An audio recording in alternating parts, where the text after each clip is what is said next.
Good evening all of you. आज है 27 मार्च।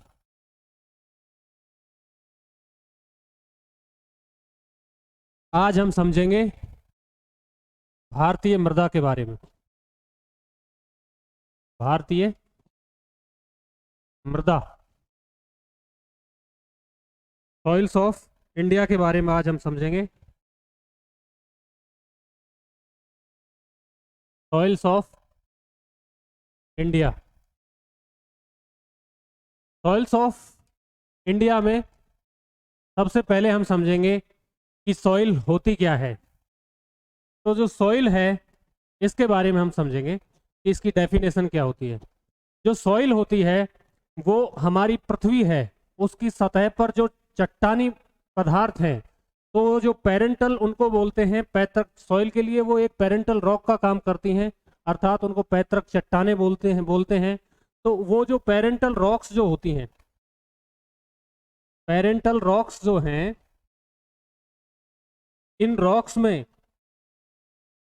Rocks में जब वीदरिंग की घटनाएं होती हैं, मौसम में परिवर्तन के साथ में जब इनमें अपक्षय होता है और अपक्षय के साथ में जब अपर्दन होता है और अपर्दन के साथ में कहीं पर अपर्दन के कारकों द्वारा जब इनका निक्षेपण हो जाता है तो मृदा की उत्पत्ति होती है। अर्थात हम मृदा को एक शॉर्ट में हम कह सकते हैं कि जो पृथ्वी की ऊपरी सतह पर जो चट्टानी पदार्थ हैं उनसे बनी हुई असंगठित पदार्थों की जो संरचना होती है, इस इंटीग्रेटेड मटेरियल्स की जो जो स्ट्रक्चर होती है उसको मृदा कहते हैं।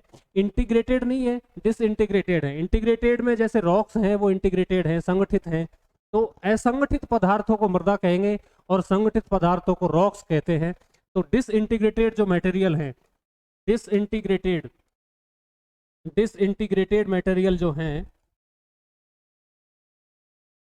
डिसइंटीग्रेटेड मटेरियल ये कहां पर है? अर्थ सरफेस पर। अर्थ सरफेस पर जो डिसइंटीग्रेटेड मटेरियल हैं इनको हम मृदा कहते हैं। इसी के साथ अब हम समझेंगे कि इस मृदा में क्या क्या एलिमेंट्स होते हैं, मृदा का कंपोजिशन क्या होता है। तो मृदा का जो कंपोजिशन है उसको हम समझेंगे कि मृदा का जो कंपोजिशन है, मृदा का जो कंपोजिशन है वो हम समझेंगे। इस मृदा के जो कंपोजिशन में, मृदा का ये कंपोजिशन है, इसमें मुख्य रूप से चार तत्व हैं। इसमें मुख्य रूप से जो चार तत्व हैं वो हैं सॉइल, एयर, सॉइल, वाटर और इसमें मिनरल्स होते हैं। मिनरल्स के साथ में मृदा में एक जो सबसे महत्वपूर्ण जो तत्व है वो ह्यूमस भी होता है। जो जो वनस्पति के जो सड़े गले पदार्थ होते हैं उनको ह्यूमस कहा जाता है। तो ये इसमें मृदा में होता है। और जब हम एक आदर्श मृदा की बात करते हैं तो एक आदर्श मृदा की जो संरचना होती है उसको इसके वेन डायग्राम की सहायता से हम समझेंगे कि जो एक आदर्श मृदा होती है उसमें 20% जो है, 20% सॉइल एयर होती है और 20% इसमें सॉइल वाटर होता है। और इसके साथ में जो ये 45% का जो ये इसका कंपोजिशन है ये मिनरल्स से बनता है। किससे बनता है? मिनरल्स से बनता है। और ये 5% जो है ये एक आइडियल सॉइल की बात कर रहे हैं हम। ये जरूरी नहीं है हर मृदा में इसी अनुपात में ये कंपोजिशन पाया जाए। तो 5% जो इसका है वो ह्यूमस में है, ह्यूमस होती है। तो ये तो एक आइडियल सॉइल की बात है। वैसे ये अनुपात फिक्स नहीं है, किसी में कम या किसी में ज़्यादा हो सकता है। आइडियल सॉइल की बात है। अब इसमें सबसे महत्वपूर्ण जो चीज़ होती है वो होता है इसके मिनरल्स और ह्यूमस। तो मिनरल्स को हम समझेंगे, इसमें कौन कौन से मिनरल्स होते हैं। मिनरल्स और ह्यूमस से जिनसे कि पादपों में वृद्धि होती है, पादपों के लिए ये एक तरह से पोषक पदार्थों का काम करते हैं। तो मृदा के लिए जो न्यूट्रिएंट्स होते हैं, मृदा के लिए जो ये पोषक पदार्थ होते हैं, न्यूट्रिएंट्स, इनको हम दो भागों में बांटते हैं। न्यूट्रिएंट्स में सबसे पहले जो होते हैं, जो पौधों की वृद्धि के लिए जो आवश्यक होते हैं, उनको हम प्राइमरी न्यूट्रिएंट्स बोलते हैं, प्राथमिक पोषक तत्व बोलते हैं। जो ये इसमें पोषक तत्व होते हैं, न्यूट्रिएंट्स होते हैं, पोषक तत्व जो होते हैं, इसमें जो प्राइमरी जो न्यूट्रिएंट्स होते हैं, प्राथमिक पोषक तत्व जिनको कहते हैं, प्राथमिक मतलब ये तो होने ही चाहिए। प्राथमिक प्राथमिक पोषक तत्व जो होते हैं ये कौन कौन से होते हैं? प्राथमिक पोषकों में हम नाइट्रोजन, पौधों की वृद्धि के लिए नाइट्रोजन जरूरी होता है, फास्फोरस जरूरी होता है, पोटेशियम जरूरी होता है, carbon, hydrogen, oxygen, calcium, magnesium और सल्फर, ये जो होते हैं ये तत्व होते हैं प्राथमिक पोषक तत्व।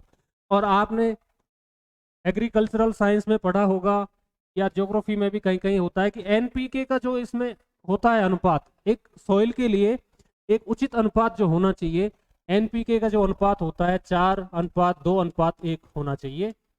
तो जिस मृदा में नाइट्रोजन फास्फोरस की कमी होती है, तो जैसे यूरिया डीएपी जब खरीदते हैं तो उनमें 48% यूरिया में जैसे नाइट्रोजन आती है, तो वो इसीलिए होती है क्योंकि जिस मृदा में नाइट्रोजन की कमी है तो वो रासायनिक उर्वरकों के इस्तेमाल के माध्यम से उसमें नाइट्रोजन की मात्रा बढ़ाई जाती है। तो ये इसका कंपोजिशन में प्राथमिक पोषक तत्व हैं। और जो जो द्वितीयक पोषक तत्व हैं वो भी जरूरी होते हैं। द्वितीयक पोषक तत्वों में हम मुख्य रूप से जो लेते हैं, मैग्नीज है, कोबाल्ट है, जिंक है, मॉलिब्डेनम है, कॉपर है, ये जो तत्व होते हैं ये द्वितीयक पोषक तत्व हैं। ये भी जरूरी होते हैं, इतने जरूरी नहीं होते जितने प्राथमिक पोषक तत्व जरूरी होते हैं, परंतु आवश्यक तो होते ही है। तो ये इसका कंपोजिशन है। इस कंपोजिशन के बाद हम भारतीय मृदा के प्रकारों के बारे में बात करेंगे, इनके टाइप्स के बारे में, इनके क्लासिफिकेशन के बारे में हम समझेंगे कि भारतीय मृदा जो है, जो सॉइल्स ऑफ इंडिया है, सॉइल्स ऑफ इंडिया है, भारत की जो मृदा है, इसके कितने प्रकार हैं, how many types soils found in India, हम कितने प्रकार की मृदा हमको इंडिया में मिलती है। तो इसके प्रकारों को पढ़ने से पहले हम समझेंगे कि किन किन आधारों पर इसको वर्गीकृत किया गया है। तो जो सबसे पहला इसका आधार है वो है इस मृदा की उत्पत्ति के आधार पर। हमने अभी पढ़ा था कि जो पेरेंटल रॉक्स जो होती हैं, इससे इस मृदा की उत्पत्ति होती है। जब पेरेंटल रॉक्स में जब मौसम में परिवर्तन के कारण जब वहां पर उनमें अपक्षय और अपर्दन की क्रियाएं जब होती हैं, उनमें जब विघटन और वियोजन जब होता है, उनमें जब डिकम्पोजिशन और डिसइंटीग्रेशन जब होता है, तब इस मृदा की उत्पत्ति होती है। अर्थात हम ये कहते हैं कि जिस स्थान पर वो जो अपघटन और वियोजन हुआ है, वो मृदा अगर वहीं पर बनी रहती है तो उस मृदा को इन सीटू मृदा हम कह सकते हैं। मृदा को हम इन सीटू मृदा कह सकते हैं कि मृदा की उत्पत्ति जहां पर हुई है। अर्थात ये एक प्रकार का आधार हो गया कि ओरिजिन के आधार पर। हम ये प्रकार किसके आधार पर देख रहे हैं? ओरिजिन के आधार पर। ओरिजिन, इस मृदा की उत्पत्ति किस तरह से हुई है, तो ओरिजिन के आधार पर हम इसको देख रहे हैं। ओरिजिन के आधार पर ये है, ओरिजिन के आधार पर हम देखते हैं कि इन सीटू में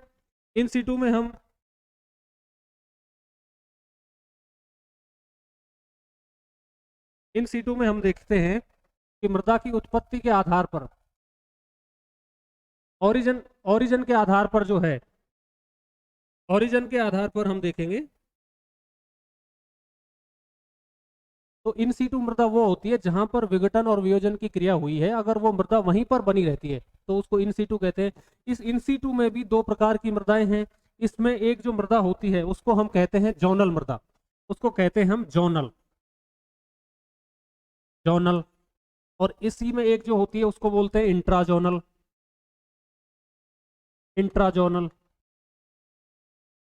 और इसके बाद जो उस स्थान पर नहीं है, अर्थात उस मिट्टी का ट्रांसपोर्टेशन हो चुका है, वो मिट्टी अपरदन के कारकों द्वारा वो बहाकर किसी दूसरी जगह पर ले जाकर वहां पर उसका डिपोजिशन हो गया है, तो उसको हम बोल सकते हैं कि ट्रांसपोर्टेड है, मतलब परिवहित मृदा है, ट्रांसपोर्टेड मृदा है, परिवहित मृदा है। तो ट्रांसपोर्टेड में यह है कि जिस स्थान पर उस मृदा का निर्माण हुआ है वो मृदा अभी वहीं पर नहीं है, वो किसी दूसरे स्थान पर उसका जमाव हो गया है। इसमें जो मृदा आती है उसको बोलते हैं हम एजोनल मृदा, अमंडलीय मृदा। मतलब उसी जगह वो नहीं है। इस मृदा में हम देख सकते हैं कि जैसे भारत की जो उत्तरी मैदान में जो मृदा है, एलुवियल सॉइल है, जलोढ़ या दोमट मृदा उसको बोलते हैं, तो उस मृदा का निर्माण वहां पर नहीं हुआ है। वो तो नदियों के माध्यम से वो बहाकर उस उत्तर के मैदान में वहां पर जमा की गई है। हिमालय पर्वत से वो जो जो रॉक्स का जो मलबा है उससे बहाकर वो वहां पर जमा की गई है। तो वो एक तरह से ट्रांसपोर्टेड सॉइल है, परिवहित मृदा है। इसी तरह से एक मृदा जैसे है डेजर्ट, जो भारत में जो डेजर्ट है उत्तर पश्चिम में, वहां पर क्या होता है कि हवा के द्वारा वो बालू मिट्टी बहा बहा कर किसी दूसरी जगह पर जाकर जमा कर दी जाती है। तो वो क्या है, ट्रांसपोर्टेड सॉइल है, अर्थात उस स्थान पर उस मृदा का नहीं, जबकि वो किसी दूसरे स्थान से लाकर वो जमा हुई है। तो इसके एग्जाम्पल्स में हम देख सकते हैं कि एलुवियल सॉइल है, जलोढ़ मृदा है, एलुवियल है, या डेजर्ट सॉइल है, डेजर्ट सॉइल है। और ये जो जोनल जो हमने पढ़ी थी, जोनल में क्या है कि मंडलीय इसको बोलते हैं। मंडलीय मृदा में क्या है कि जिस स्थान पर उस मृदा का निर्माण हुआ है वो मृदा उसी स्थान पर अभी भी है। जैसे कि ब्लैक सॉइल है, जो ज्वालामुखी उद्गार, ज्वालामुखी में जो जो मैग्मा होता है वो जब लावा के रूप में उसका जब प्रसार हुआ है तो उस तरह से उस ब्लैक सॉइल का निर्माण हुआ है। प्रायद्वीप के जो पठार में है, प्रायद्वीप के पठार में वो उसी स्थान पर अभी भी वो मृदा है। तो ये इसका एग्जाम्पल है ब्लैक सॉइल। ब्लैक सॉइल के साथ में अब ब्लैक सॉइल जो है वो एक तरह से जोनल मृदा हो गई। अब ब्लैक सॉइल जोनल है, परंतु उसमें जब कुछ रासायनिक और भौतिक क्रियाएं जब होती हैं तो वो मृदा परिवर्तन, उस मृदा के स्वरूप में परिवर्तन होता है। उसकी जो केमिकल कंपाउंड्स हैं उनमें उसमें चेंज होने लगता है।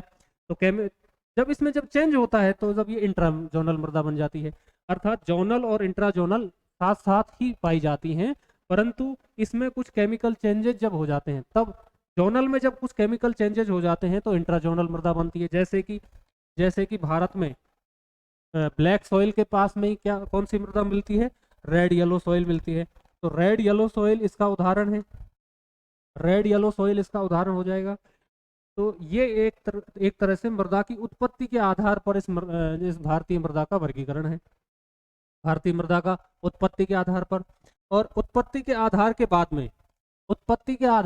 में जो इसका दूसरा वर्गीकरण का जो आधार है वो वो बताया इस भारतीय मृदा का वर्गीकरण का, जो ये है ICAR ने बताया। ये इसको बोलते हैं Indian council of agricultural research, जो जो जो कृषि अनुसंधान परिषद है भारत का। इसने ये 1953 में ये वर्गीकरण दिया है। 1953 में ये उन्होंने वर्गीकरण दिया। ये जो है कि भू रासायनिक जो जो स्ट्रक्चर है उसकी विशेषता जो उन्होंने देखी, भूगर्भिक संरचना के आधार पर इन्होंने इनका वर्गीकरण दिया। ये एक तरह से इम्पेरिकल वर्गीकरण है, अनुभाविक वर्गीकरण है, अनुभव के आधार पर दिया गया है। वहां पर देखा गया किस तरह की वहां पर भूभौतिक जो संरचना है उस आधार पर इसका वर्गीकरण दिया है ICAR ने 1953 में। ये वर्गीकरण करते हुए भारत की मृदाओं को इन्होंने 8 प्रकारों में बांटा है।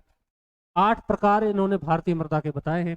उनको अभी भारत के मैप की सहायता से हम समझेंगे कि 8 इन्होंने प्रकार कौन से बनाए हैं। भारतीय मृदा के इन्होंने 8 प्रकार बताए हैं, वो हम अभी देखेंगे। 8 इन्होंने प्रकार बताए Indian council of agricultural research ने, तो वो हम अभी देखेंगे कि 8 प्रकार इन्होंने कौन से बताए हैं। 8 प्रकार इन्होंने बताए हैं। 8 प्रकार इन्होंने बताए हैं।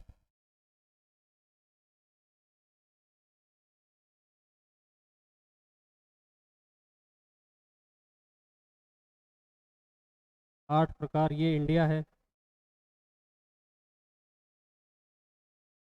इंडिया में जो 8 प्रकार इन्होंने बताए हैं, ये 8 प्रकार ये हैं। जो सबसे पहला प्रकार जो इनका जो सब सर्वाधिक क्षेत्र पर है उसको उन्होंने बोला है एलुवियल सॉइल, एलुवियल सॉइल नाम दिया है। उसके बाद में जो दूसरे नंबर पर है वो है जो जो है ब्लैक सॉइल है, ब्लैक सॉइल है। फिर है रेड येलो सॉइल है, रेड येलो सॉइल, ठीक है ना, रेड येलो सॉइल है।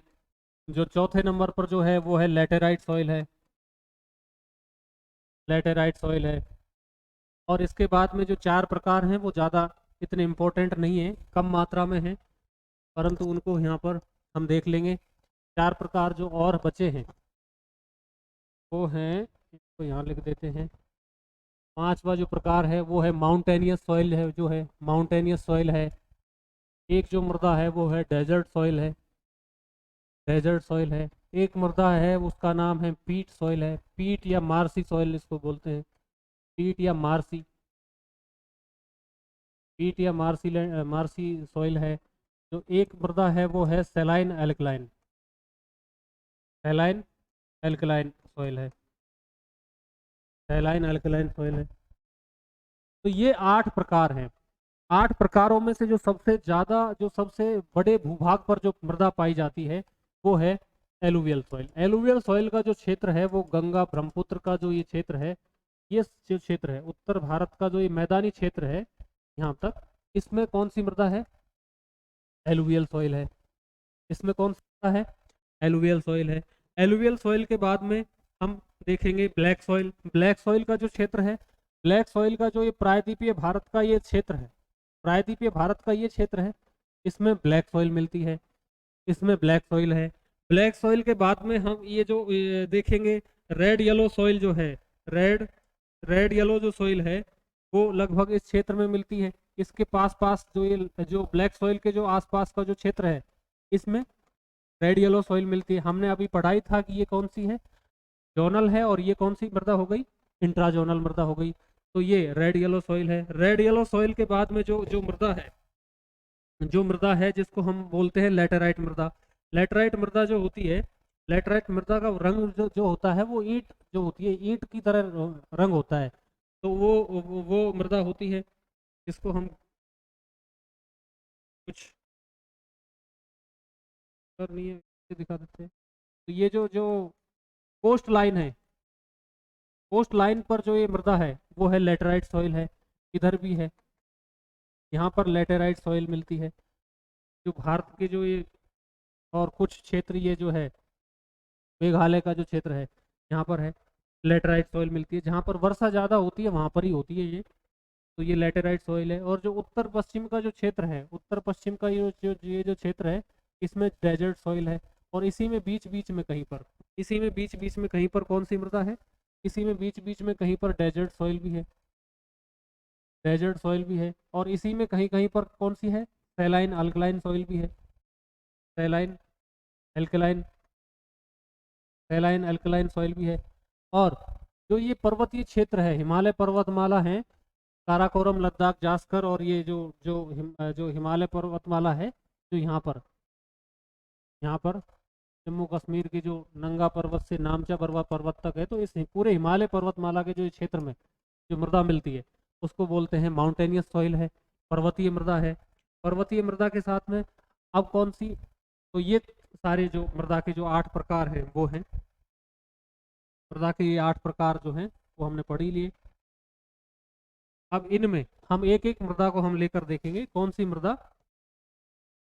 कौन सी मृदा में क्या क्या, कौन कौन सी फसल होती हैं, और हमारे लिए किस तरह से वो, मतलब उसकी केमिकल कंपाउंड्स क्या हैं, किस मृदा में कौन से पोषक तत्वों की अधिकता है, कमी है, और भी उनके बारे में सारी बातें हम करेंगे।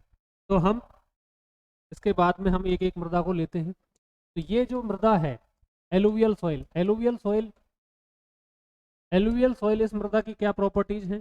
ये सबसे पहली बात तो ये कौन सी मृदा है? एजोनल मृदा है, एजोनल मृदा है, एजोनल मृदा है। और एजोनल मृदा के साथ में इसकी और जो प्रॉपर्टीज, इसके और क्या क्या गुणधर्म है वो सब हम देखेंगे। एजोनल मृदा के साथ में इसमें इसमें ह्यूमस, ह्यूमस और नाइट्रोजन की कमी है, जबकि इसमें पोटास, पोटास की क्या है? अधिकता है।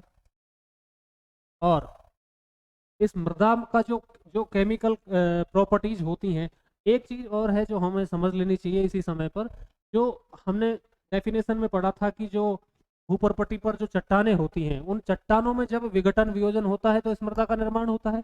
तो उनके विघटन और वियोजन होने की प्रक्रिया में जब जो बड़े बड़े जो चट्टानों के भाग, जो टुकड़े होते हैं, उनको कहते हैं हम बोल्डर, उनको कहते हैं हम बोल्डर। बोल्डर के बाद में जो उसके छोटे टुकड़े होते हैं बोल्डर के, उनको बोलते हैं हम ग्रेवल।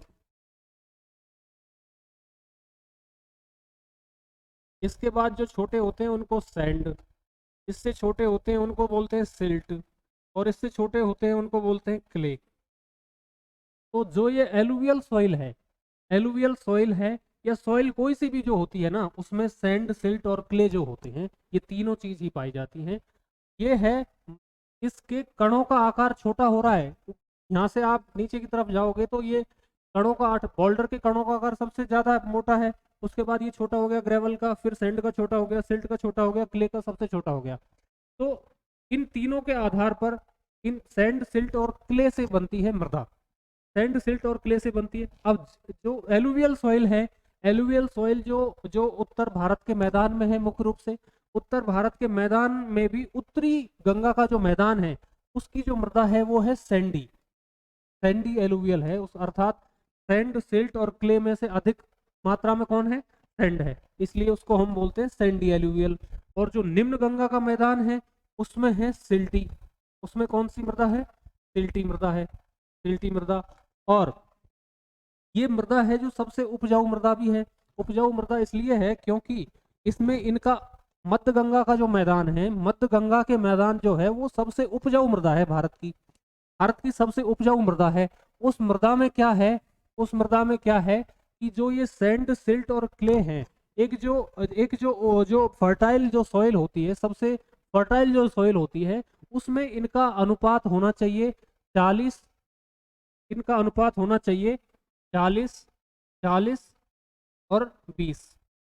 ये इस अनुपात में जब ये मृदा होती, जब ये सैंड, सिल्ट और क्ले होती हैं, तो वो सबसे फर्टाइल सॉइल होती है। और मिडिल गंगा के मैदान में यही है। मिडिल गंगा के मैदान में क्या है? सैंड 40%, सिल्ट 40% और क्ले कितना है? 20%। तो ये सबसे एक आदर्श मृदा है, ये एक आइडियल सॉइल बनती है यहाँ पर। और इस एलुवियल सॉइल में, इस एलुवियल सॉइल में जो जो क्लाइमेट है इसकी कौन सी है? यहाँ पर अर्धशुष्क क्लाइमेट है, सेमी एरिड क्लाइमेट है। कौन सी क्लाइमेट है यहाँ पर? सेमी एरिड क्लाइमेट है। यहाँ पर कौन सी क्लाइमेट बनती है? सेमी एरिड क्लाइमेट बनती है। तो ये सेमी सेमी एरिड क्लाइमेट है यहाँ पर। और जो भी मृदा सेमी एरिड में होगी, सेमी एरिड का मतलब है अर्धशुष्क। अर्धशुष्क का मतलब है, अर्धशुष्क का मतलब है कि यहाँ पर तापमान ज्यादा और वर्षा कम। सेमी एरिड और एरिड क्षेत्र जो होते हैं उनमें क्या होती है? वर्षा कम होती है। अब यहाँ पर लगभग 70-80 सेंटीमीटर के आसपास वर्षा होती है, और इसलिए ये सेमी एरिड क्षेत्र है।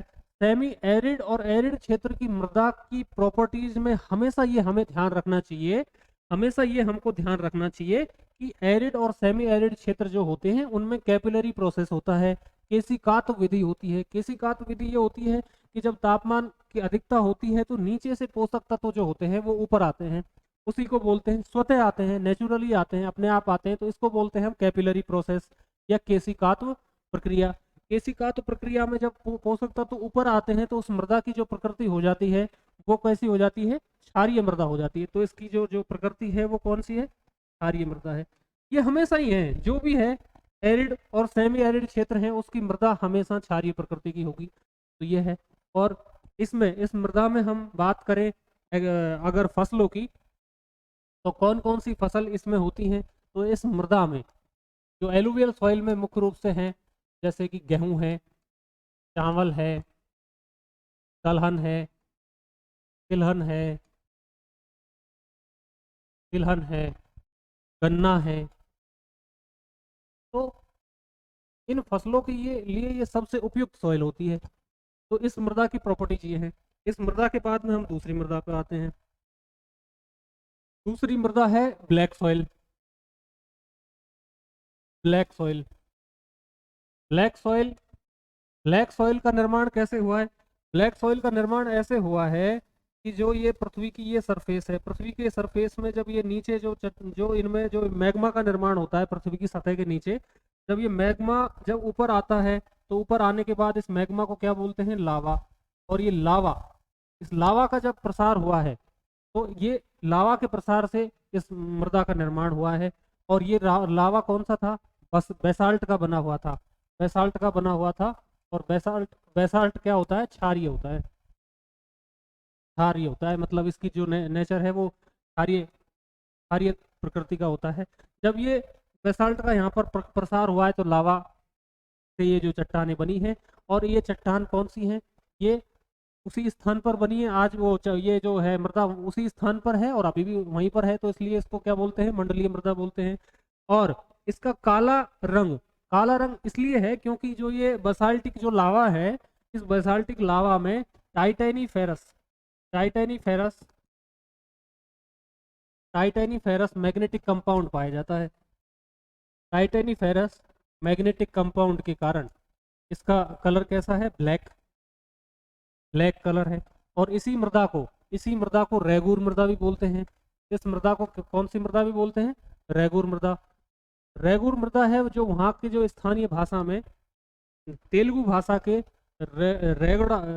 रेगुड़ा शब्द जो है, रेगुड़ा शब्द से ये रेगूर मृदा बना है। और इसका अर्थ होता है ब्लैक, इसलिए इसको ब्लैक सॉइल बोलते हैं। और ब्लैक सॉइल में सबसे जो अच्छी पैदावार होती है वो होती है कपास की, तो इसलिए इसको ब्लैक कॉटन सॉइल के नाम से भी जानते हैं। इसलिए इस मृदा को हम बोलते हैं ब्लैक कॉटन सॉइल।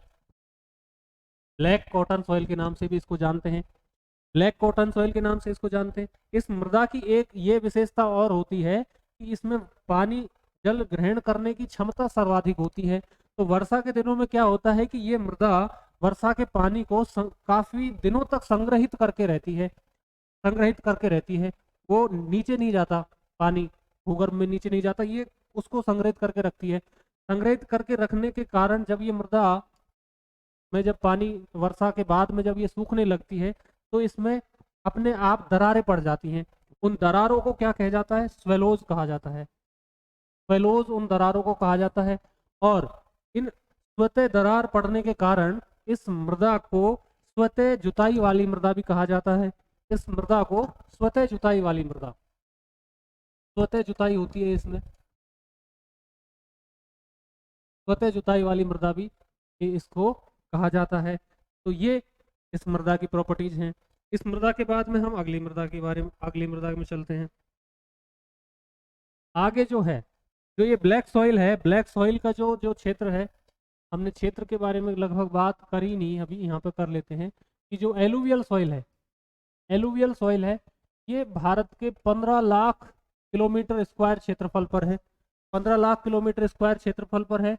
और ये लगभग 43% है इंडिया का इसमें है। इसके बाद जो मृदा है, इसके बाद जो मृदा है वो है रेड येलो सॉइल ही आती है। रेड येलो सॉइल जो है वो भारत के लगभग 18.3 क्षेत्र पर है ये है। इसके बाद जो है ब्लैक सॉइल है। ब्लैक सॉइल जो है जो भारत के लगभग 15% क्षेत्रफल पर है। इसके बाद जो है लेटेराइट सॉइल है। लेटेराइट सॉइल जो है जो भारत के 3.7% क्षेत्रफल पर है। इन मृदा के बारे में ये फैक्ट कभी कभी एग्जाम्स में पूछ लिए जाते हैं। इस मृदा के बारे में ये फैक्ट कभी कभी पूछ लिए जाते हैं। इस मृदा के बाद में हमने ब्लैक सॉइल तक पढ़ लिया था। अब हम रेड पर चल रहे थे। रेड येलो जो सॉइल है इसके बारे में हम समझ रहे थे कि रेड येलो सॉइल क्या है। रेड येलो सॉइल ये तो हमने देख ही लिया था कि जो इंडिया का जो मैप है इसमें इसकी लोकेशन कहाँ पर है, इसकी लोकेशन हमने देख ही ली थी कहाँ पर है। ये जो ब्लैक सॉइल है इसके आसपास का जो ये क्षेत्र है, आसपास के इस क्षेत्र में कौन सी मृदा है, इसके आसपास के इस क्षेत्र में रेड येलो सॉइल है। तो रेड येलो सॉइल जो ये है इसका रेड कलर क्यों है, इसका रेड कलर जो है, इसका रेड कलर का जो कारण है वो है कि इसमें फेरस ऑक्साइड की अधिकता ज़्यादा है। इसमें फेरस ऑक्साइड की अधिकता ज़्यादा है, Fe2O3 जिसको बोलते हैं, तो ये अधिक मात्रा में पाया जाता है। इसके कारण इसका रंग कैसा है, इसका रंग लाल है। इसके बाद में हम देखेंगे, और इसमें फसलों की हम बात करें तो इसमें जो फसल है, इसमें काफ़ी तंबाकू की खेती काफ़ी होती है। तंबाकू के अलावा इसमें इसमें मक्का काफ़ी होती है। तो ऐसी फसलों के लिए ये उपयुक्त है। इसके बाद में हम देखेंगे लेटेराइट सॉइल। लेटेराइट सॉइल क्या है? जो लेटेराइट सॉइल है, लेटेराइट सॉइल जो है, लेटेराइट सॉइल है जो भारत का जो ये प्रायद्वीपीय जो क्षेत्र है, इसमें इन तटीय भागों पर ये लेटेराइट सॉइल मिलती है। और इसके साथ में ही जो ये क्षेत्र है मेघालय का, इसमें भी ये लेटेराइट सॉइल पाई जाती है। तो इसमें लेटेराइट सॉइल मानते हैं। लेटेराइट सॉइल में जो ये वर्ड है इसका, इसकी उत्पत्ति हुई है लेटर, एक ग्रीक वर्ड है लेटर, इससे इसकी उत्पत्ति हुई है। इस लेटर शब्द का अर्थ होता है ब्रिक, अर्थात ईंट से ये शब्द बना है, ब्रिक, BRIC, ब्रिक से इसकी उत्पत्ति हुई है। ब्रिक शब्द का मतलब ही होता है ईंट, और इसी से ये मिट्टी का नाम बना है लेटेराइट। और इस मिट्टी में सर्वाधिक वर्षा होती है, यहाँ पर 200 सेंटीमीटर से अधिक वर्षा होती है इस मेघालय के इस क्षेत्र। और ये जो प्रायद्वीपीय भारत के जो मुख्य रूप से पश्चिमी घाट, पूर्वी घाट में इसकी कम है मात्रा, बिल्कुल कम है, और पश्चिमी घाट का जो क्षेत्र है इसमें, और मेघालय का जो कुछ क्षेत्र है इसमें ये मुख्य रूप से मिलती है। और अधिक इसमें क्या है, वर्षा होती है। अधिक वर्षा के कारण एक चीज यहाँ पर और याद रखने की है कि जहाँ पर भी वर्षा ज्यादा होती है, वर्षा जहाँ पर ज्यादा होती है, अर्थात जहाँ की क्लाइमेट आर्द्र है, ह्यूमिड है, ह्यूमिड और वेरी ह्यूमिड क्लाइमेट की जो मृदा होती है उसमें हमेशा लीचिंग होता है, निक्षालन होता है। उसमें क्या होता है? लीचिंग होता है, लीचिंग होता है। लीचिंग के कारण क्या होता है? लीचिंग के कारण क्या होता है कि जो उसके कुछ जो क्षारीय तत्व होते हैं वो पानी के साथ में घुलकर मृदा की सतह का वो नीचे चले जाते हैं। अर्थात इसमें क्या है कि उन तत्वों की कमी हो जाने से इस मृदा की प्रकृति क्या हो जाती है? क्षारीय तत्व तो चले गए नीचे, अम्लीय प्रकृति हो गई फिर इसकी। तो जो ये आर्द्र और अति आर्द्र जो क्षेत्र होते हैं, इनमें मृदा की प्रकृति होती है अम्लीय। तो इस मृदा का कौन सा गुण धर्म हो गया? ये मृदा कौन सी प्रकृति की हो गई? ये अम्लीय प्रकृति की होती है। इस मृदा में तत्वों की बात करें, एलिमेंट्स की बात करें, तो इसमें एल्युमिनियम और फेरस के तत्व मिलते हैं, एल्युमिनियम और फेरस के तत्व मिलते हैं, और अम्लीय प्रकृति होती है। इस प्रकृति के कारण यहाँ पर जो इसके लिए जो सबसे उपयुक्त फसल है, वो उपयुक्त फसलों में हम कह सकते हैं कि यहाँ पर rubber, तिनकोना,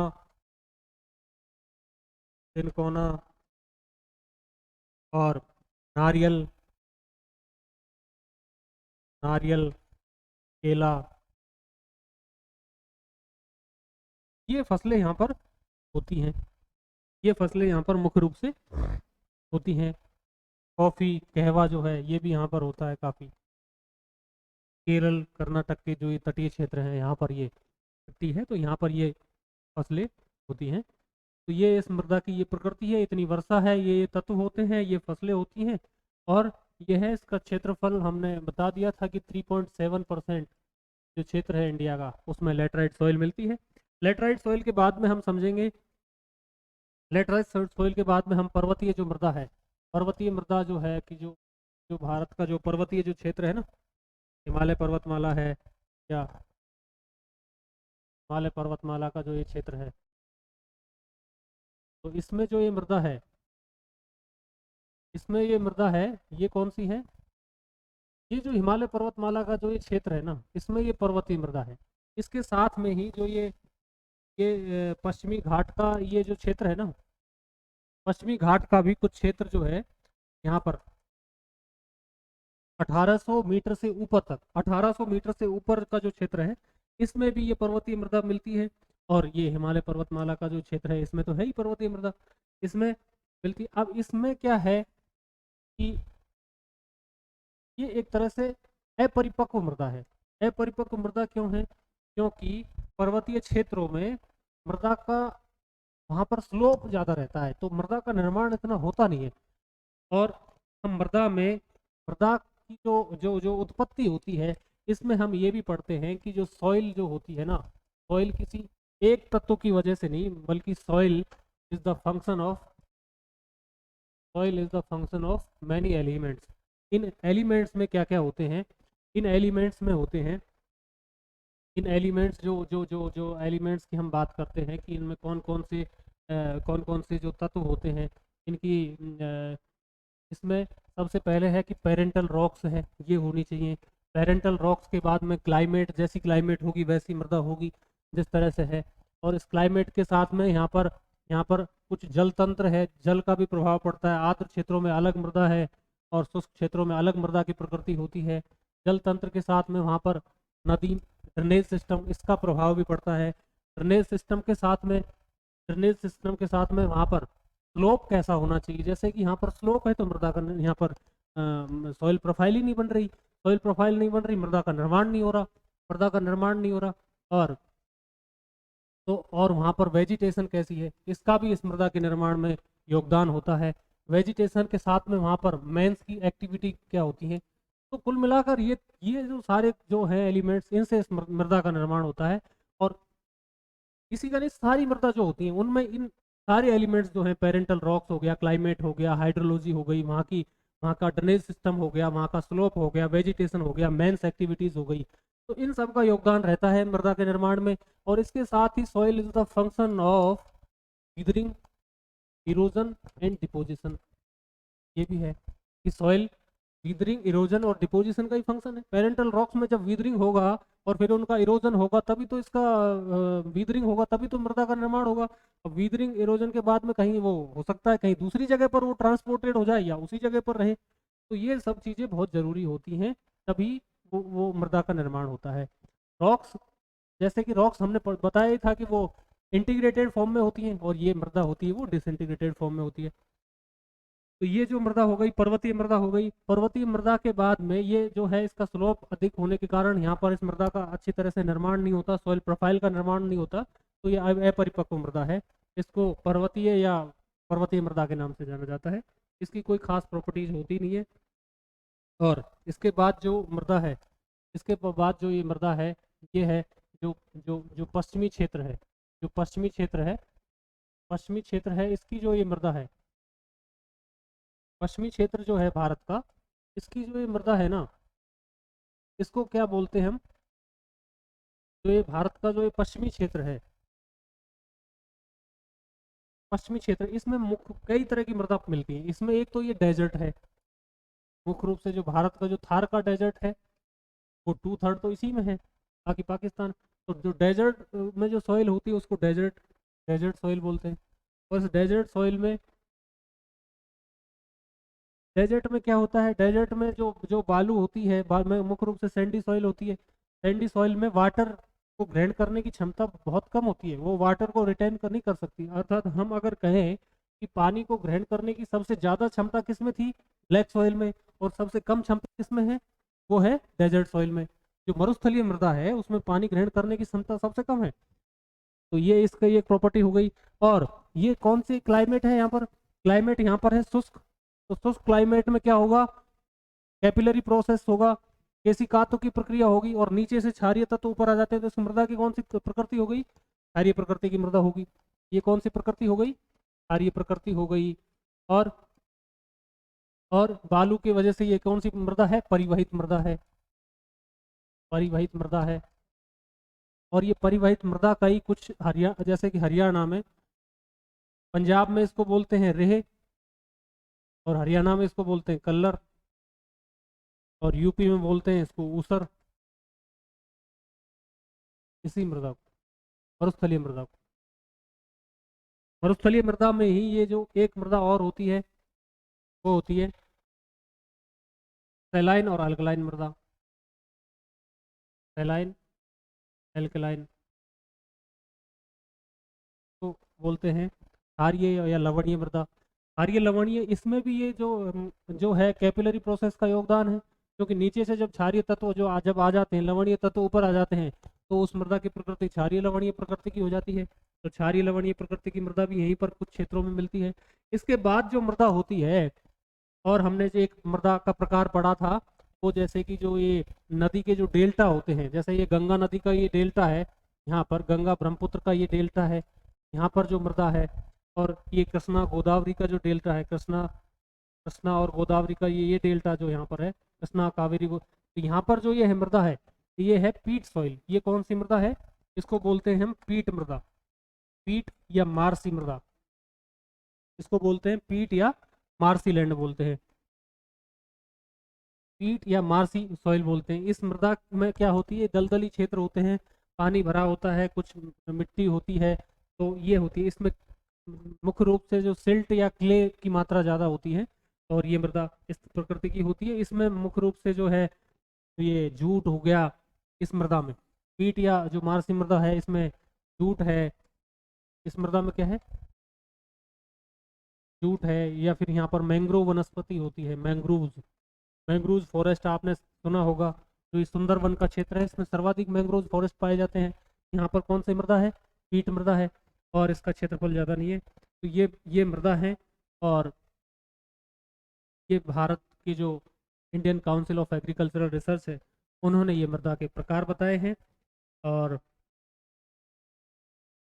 thank you so much. ये मृदा के प्रकार, इसमें एक अगला थोड़ा सा टॉपिक ये और है कि मृदा निम्नीकरण और मृदा में क्या क्या समस्याएं हैं, इनको हम पढ़ेंगे। लवणीय क्षारीयता की समस्या का क्या समाधान होता है, और इसके साथ ही जो मृदा अपरदन है, मृदा अपरदन के कारण क्या क्या समस्याएं हैं, उनका किस तरह से समाधान किया जाना चाहिए। तो वो बहुत सारी टेक्निक्स हैं, उनको इसके पार्ट 2 में हम पढ़ेंगे। और भारतीय मृदा का ये वर्गीकरण हमारा समाप्त होता है। Thank you so much for watching.